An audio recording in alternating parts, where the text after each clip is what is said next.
When hearing and watching people talk about all of the devastation from Hurricane Helene, I understand that, sometimes it can feel like, oh man, that person's over-exaggerating. Or this is being over-exaggerated too much. It's easy to feel that way from the comfort of your own homes. It's easy to feel that way when everything in your life seems to be going okay, at least much better than the people affected by this storm. But you see, the reality is a lot of us, even myself, I'm not just accusing other people of this, even myself, even someone who has been entrenched in this story for a couple of weeks now, hearing from so many people affected by this storm. A lot of you watching this channel right now, I see you in my comments that have been affected by this storm. But even me, it's hard for me to grasp this reality. It's hard for most of us to comprehend just how quickly your life could be turned upside down. It's hard for people to really comprehend how you can work your entire life to build up this life for yourself, to have this home for yourself, to have this car, to have this job, to have these belongings. You could work your whole life building up to this. And in just a moment, Mother Nature could sweep through and take it all away. 40, 50, 60 years of what you've accumulated throughout your life can be wiped away, snap of a finger. And that's hard for a lot of us to comprehend. I don't even want to try to comprehend it. I don't even want to think about how quickly your life can be just upended. So I understand why some people are looking at this like it's an over-exaggeration, but look at the people. Put yourself in their shoes and understand that this could happen to any of us. None of us are untouchable. None of us are invincible. The nice home you're living in right now, it could be washed away in a moment's notice. Just look at those nice homes that were washing right down the road in North Carolina. And I've mentioned things in these videos like entire families were wiped out. And some people hear that and they see me saying that and they think it's an over-exaggeration. They think it's an over-exaggeration because in their mind, they can't comprehend how your whole family could be sitting here having a nice dinner. You all could be playing freaking Monopoly. You could be the freaking Brady Bunch, and just like that, in one moment, your entire family, everyone you know and love, can be taken from you. Just like that. And that's what's happened to a lot of people in North Carolina. And it's not just the floodwaters. It's not just the strong winds. A lot of these areas that were the most affected in North Carolina are along the mountains. And the rain that was coming down softened the grounds, and there were mudslides and landslides. And to this day, up until a couple of days ago, I was seeing reports of more landslides. There are people out there searching for bodies that are getting caught and trapped in these landslides, and in some cases killed. But one crazy mudslide actually wiped out an entire family of 11 people.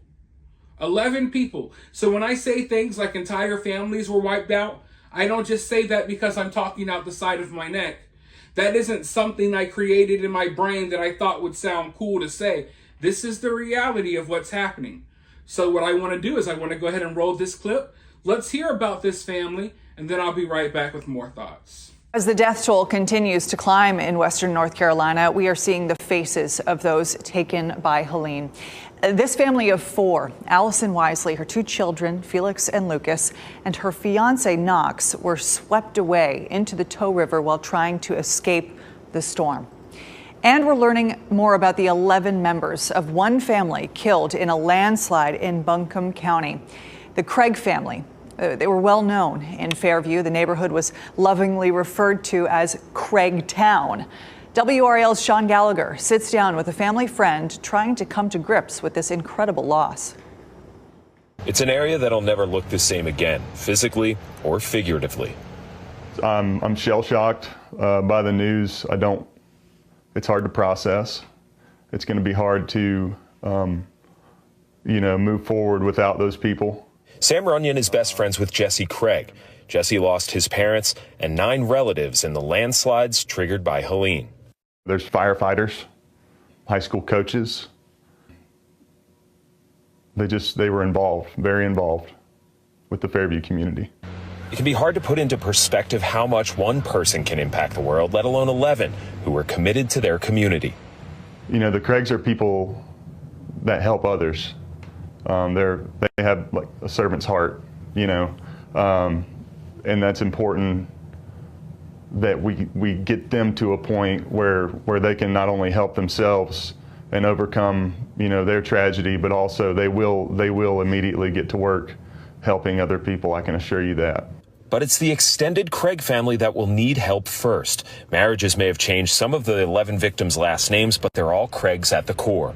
They need a lot right now, but they're going to need a whole lot in the future.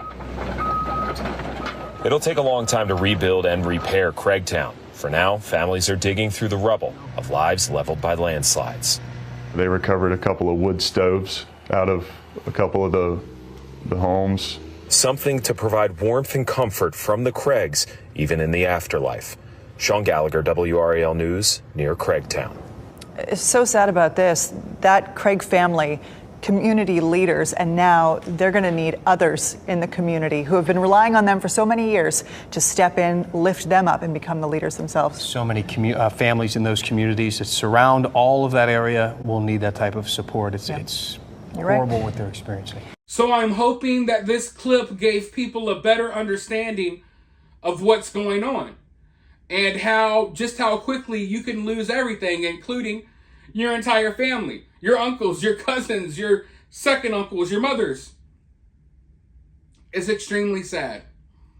It's extremely sad, but when I'm talking about how I don't believe the death toll, I don't believe the number of missing and things like that, you have to understand that in many cases, in some cases at least, there's people out there who lost everyone they know. So there's not going to be anyone looking for them. You know what I mean? Like, let's say you lost a loved one and you're still okay. You're still out here able to search for them. You're out here able to ring the alarm. There's some people who don't have anyone left to raise awareness about the fact that they're missing, because everyone they knew and associated with was wiped away with them. So there's families, there's people alongside these mountains that we will never know even existed that were wiped away in this storm.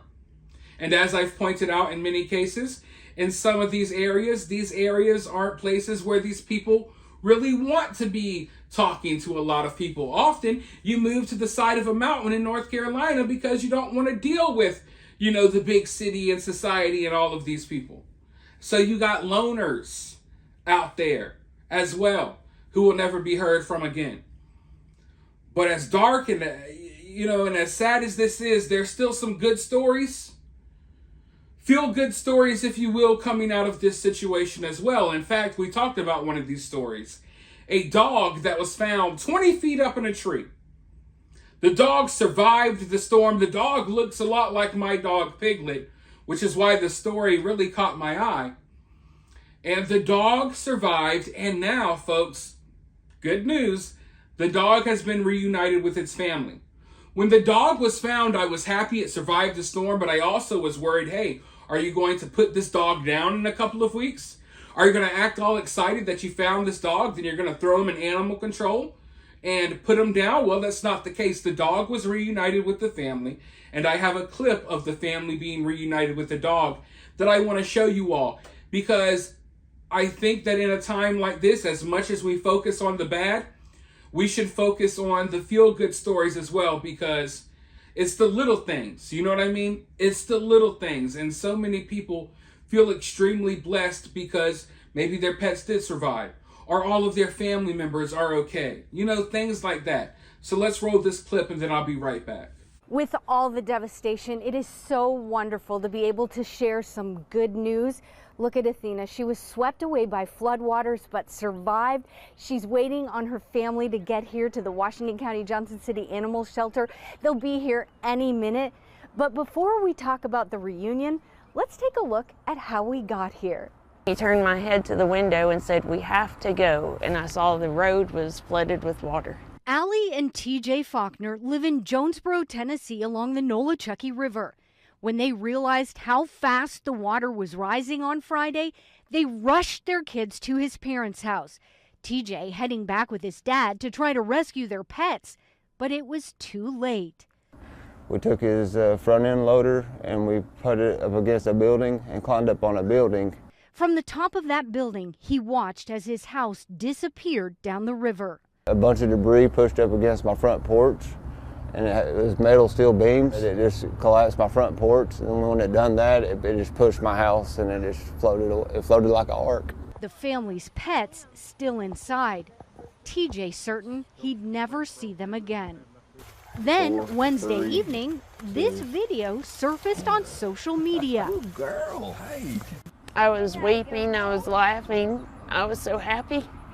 The Kingsport Fire Department and a Murfreesboro Police Department K-9 team discovered Athena in a tree. With floodwaters in the area receding, she was now 20 feet off the ground.